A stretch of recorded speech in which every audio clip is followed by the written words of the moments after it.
what's going on, everybody? Thanks for coming back and joining me for another video. In this video, I thought I'd go over one of the probably more asked questions of me than any others when it comes to controlling the hake. And if you'll notice, this is a newer hake brush. This is dry. There's no moisture on this whatsoever. You can see how the hairs are. This is a dry, older hake. You can see how the tips are worn, especially considering I scrubbed the end on drier paint. And then, of course, if you're using the medium hake, here we have the medium hake. And these are all dry. Now, before you start to paint, you want to dip them into the water fully, as I've said. You want to totally immerse them in your water pot. But the question that I get the most is regarding the chiseled edge. That is, you want an edge that is flat and straight as possible.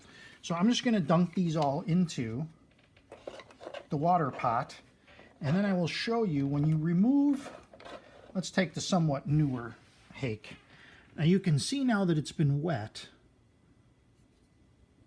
If I squeeze out a little bit of the water with my fingers, you'll notice, you see how it gets just that straight edge. But a lot of people have a problem with, as they're painting, one of the things that happens is you get what I call sort of the devil's horns. You get the ends kind of spreading out. As you start to paint, your brush will start to look more like this as opposed to the straight chiseled edge. So let's kind of go over that. Let's do a little bit of a painting here. Now, of course, straight from the beginning, we are looking at, let's go ahead and get some additional color in here. Let's put some lemon yellow on the board here. And as you can see, I just squeeze out. If I'm running low on paint, I just squeeze out fresh paint right on the board. And I let it partially dry these days. I'm using Cotman colors for the most part. They're a good paint. They're good for landscapes. So I just squeezed out some fresh. And we have the ultramarine blue, lemon yellow. We have the Payne's gray, alizarin crimson, the raw sienna, or you can use yellow ochre if you want to. And then we have burnt umber and light red. So those are the basic colors there. Let me get some more. Alizarin crimson and put it on my board here. You can squeeze out a little. You can squeeze out a lot. It's up to you. I mean, I come back. I paint every day, so for me to leave it on and then put it in a sealed container works good for me.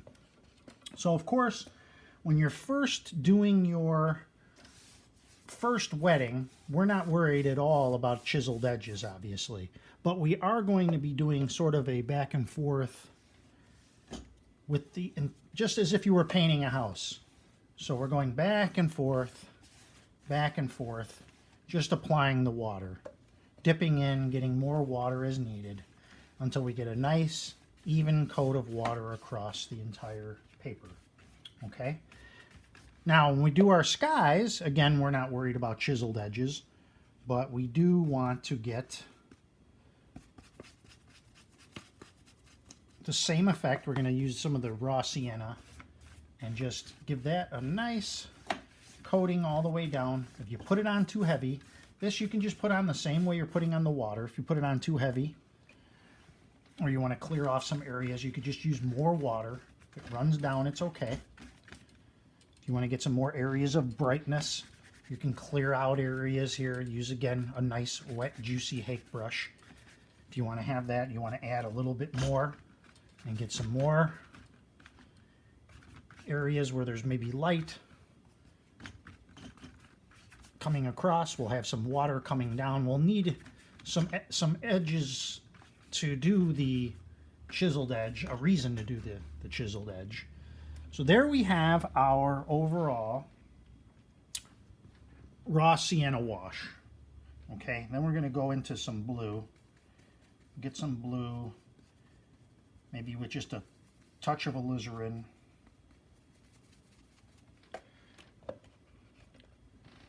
And if you want to affect the opacity a little bit, you can even add a little white to that.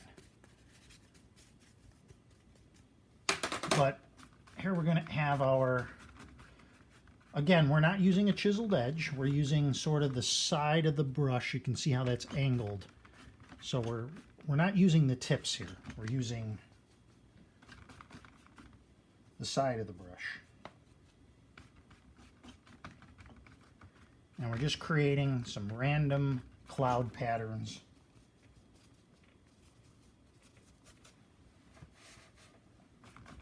Add just a little gray here. Now, if you're going to do a lot on the bottom area, you know, you can make a more simpler sky. You want to make one coating of that, that's fine. So for the background here, let's just put in, we're going to have a little bit of water coming across here. So we'll just get a little bit of water here. And we've got our basic sky. We want to do some more gray elements. Let's vary it up a little bit, add a little bit of Payne's gray. And this will all dry nicely. Again, we're using the side of the brush. It's the most that you'll use is this part of the brush, as opposed to just the tips. You'll use the tips for stippling, and you'll use the tip for that chiseled edge.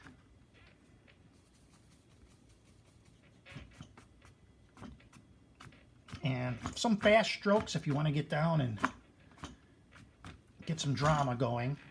And I think we'll just leave the sky there at this point. Okay, and then just maybe a little bit for the water here. If you want to create some light, you can use, what I like to do is keep a paper towel handy, and you can create some light areas just by wiping away some paint. Okay, so let's just give this a quick dry, and we'll leave that for now. Let's go in and let's make up take some lemon yellow and some ultramarine blue, and let's bring in a bit of a hill here. Don't mix it too thoroughly on your brush because you can get a nice color variety by not mixing it so thoroughly. Add a little Payne's gray or a little bit more blue, and when that dries you can see the different shades in there and it'll look like a more real hill. Now, let's say we want to do that chiseled edge thing again. Now mine's already kind of in a chiseled mode, but what I was trying to explain was one of the things that you can do is you can move your brush back and forth like so. And when it's got a little paint and a little bit of water on there, you'll notice it really does develop a very nice edge, if you can see that. There might be one or two strands of hair hanging off. You could pull those off if they're a problem. But back and forth when you are getting your paint on there will really train the brush to a chiseled edge. Another thing you can do is you can wipe the brush on the edge of the palette. Or finally, you can take your water pot and you can wipe it across the edge. But here's the key. If you do not have enough moisture on the tips of your brush, you won't get this chiseled edge. So when you're dipping it in, very, very carefully, just dip in the tips. And if you have your towel handy, take your towel. We'll use a paper towel just to make it easier. If you put too much water on there, just carefully dab off the water so that you do not take off too much and lose that chiseled edge. But look at that edge that I have now. You want to make sort of a shoreline edge here, and you're rubbing your brush into the paint. So now you're losing your chiseled edge, but just take it just back and forth. Flip it over, flip it, and come back. And you should start to get that chiseled edge again. And then when you come back in, you can just press the tips. Now look at what just happened here. This is perfect. See, look at, there's one hanging off. You can always come back, use the edge of your palette, push it back together. You don't have to touch it with your fingers. You can. But you will get the errant, on a newer hake, you will get the errant brush separating. It's going to happen. Now, here I am. Here I go again. I'm doing the chiseled edge. Again, I'm getting a little bit of the horn effect. Now, you could just dip it in a little bit of water. As soon as you do that, the hairs will just naturally come back together, and you could slide it off the edge of the water pot, get rid of the excess water, or touch it again to the towel. And then when you come back in, look at the straight edges that it makes. So eventually, just keep training. Train your brush like this. Flip it over, and they will naturally go to this edge. Let's totally wash the brush here now. Let's get some yellow and some. Let's just put in a nice tree over here of some kind.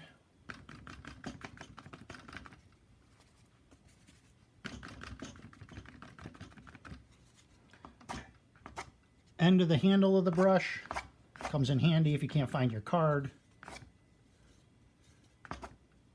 Another thing you could do is, if you can't find your card, is you could take one of your tubes of paint, get a nice corner on it. Okay. So let's bring in some more land here. And this is just sort of a dry brush with a little bit of water. And you can see when you're doing, look at where the hake wants to naturally go.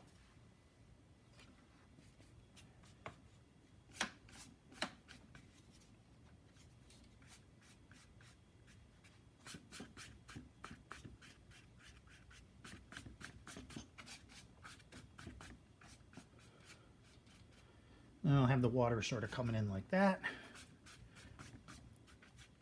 I want to make some nice edges so we can practice the straight edge.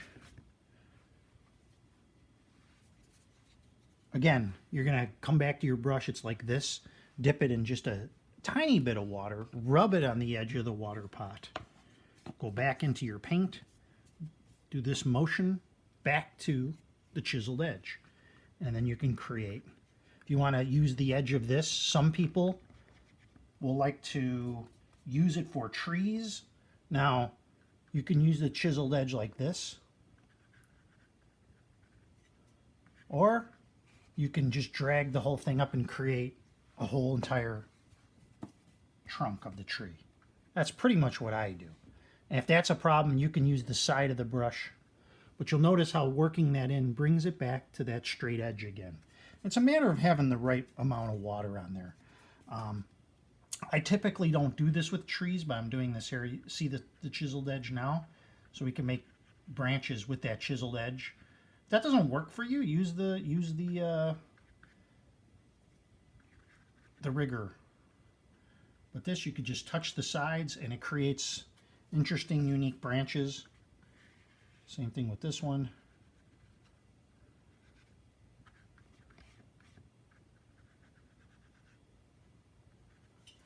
You see?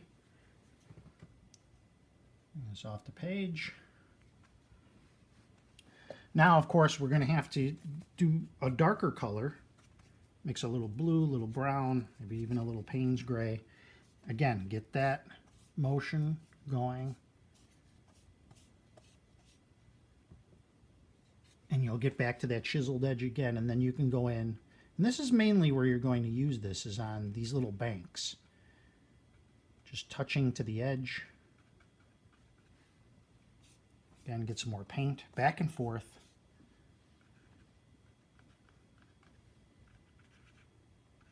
And just create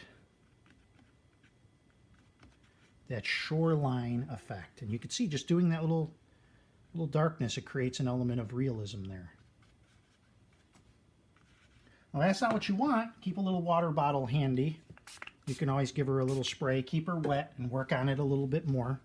Sometimes what I like to do is I like to spray it and let her run a little bit, and take my wet brush and just we'll dirty it up a little bit. When that dries, it will actually blend in with the colors that are there, it'll actually look very realistic. And then once that dries again, you can redo your shorelines. Let's do that again up on top. Again, keep doing this with your hake. When you dry your hake or you're done at the end of the painting session, make sure your hake is in this chiseled edge position so you've trained it for that purpose. Let's put a little chisel edge at the base of this mountain. We'll use the corner of the brush, make it look like there's a few hills in there.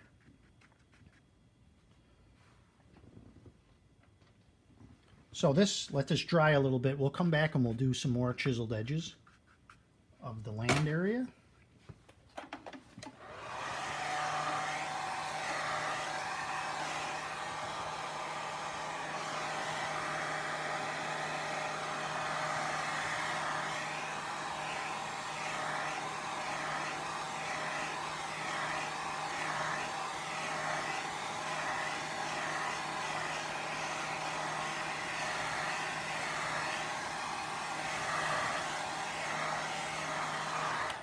Before it dries too much, let me get some texture out of this tree.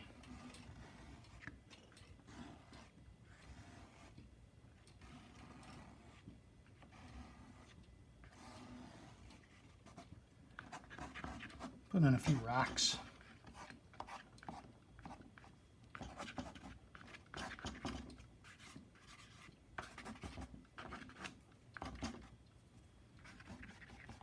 Get some textures in here.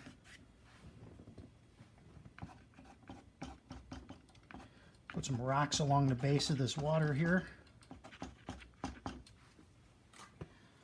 Now we'll come back in. If you want that chiseled edge again, choose the colors that you want on your palette, and then again, back and forth, back and forth. Do it a few times. Do it enough times until you get the chiseled edge that you're looking for. And then you can come back in. Maybe I should show you. Let's show you with the let's use the medium brush. Well, here's our medium guy. Look at, he's out of control. Just water is on there now, but you can see you are able to achieve that edge. We're going to get the colors that we want on the brush. Notice no chiseled edge here whatsoever, but we take back and forth, turning it over, running it along the edge. If that doesn't do it, dip her back in the water, just the tips. Back into the tray again. And you will get that chiseled edge. Little dip, little paint. Has to be enough on there. Even with a synthetic flat brush, they separate. But again, see, we're back to the chiseled edge, back and forth. So we get the chiseled edge that we want, and then we can come back in.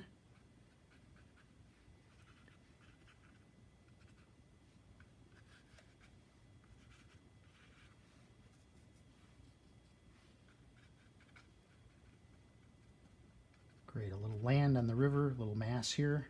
And that's mainly where you're going to use it. I mean, if you're going to do, so you're going to do more branches with this brush.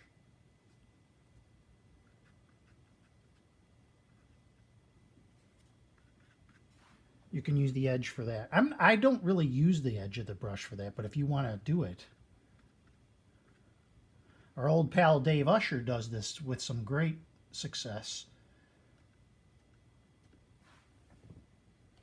And it looks like real branches. I prefer to use the rigger brush myself.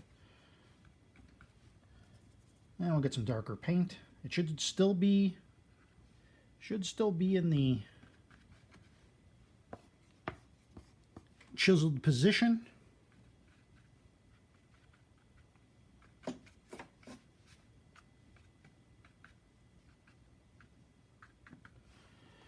Now, the totally opposite of that, obviously, is to totally dry, not totally, but quite a bit dry your hake, and then you end up back in this position and get some neat paint on the brush, and then come in and make your leaves.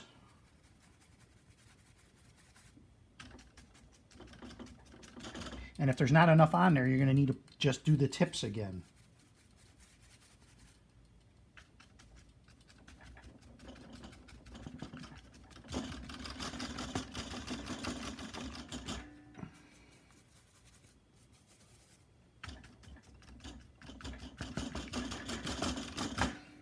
Pretty wild looking tree.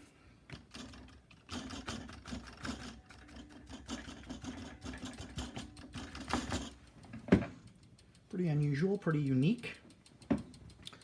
And just use a little bit of the side of the brush. I use the side of the brush, I'd say, really quite often.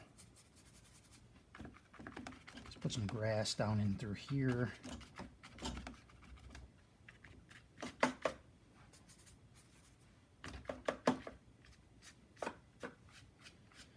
Little dry brush with just the tips. And I mean, there it is, primarily done with just the Hake brush. We didn't use any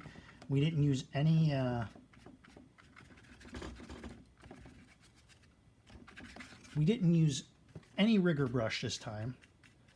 Let's just put a little something there to look at in the distance. And of course, you could come out and, if you want to finally go down to that Hake brush, you want to go down to that rigger brush. Now for your finer things, you can, get that inky consistency.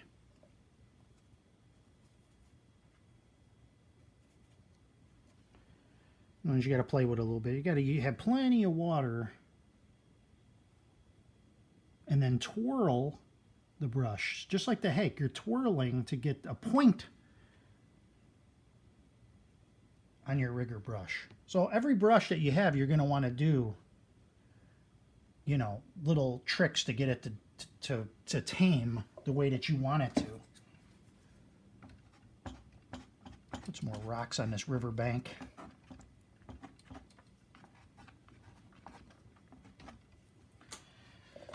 And then we'll come back with get some dark colors. Hake all out of sorts. Rub it on the palette back and forth, or on the lip, back and forth, till you get that chiseled edge that you're going for.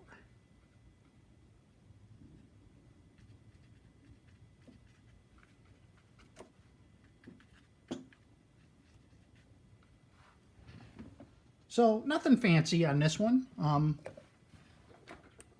Just throw a couple of birds in here, maybe flying off. And we'll leave it with that. If you have any questions, please leave a message, comments. Please subscribe. I just hit 500.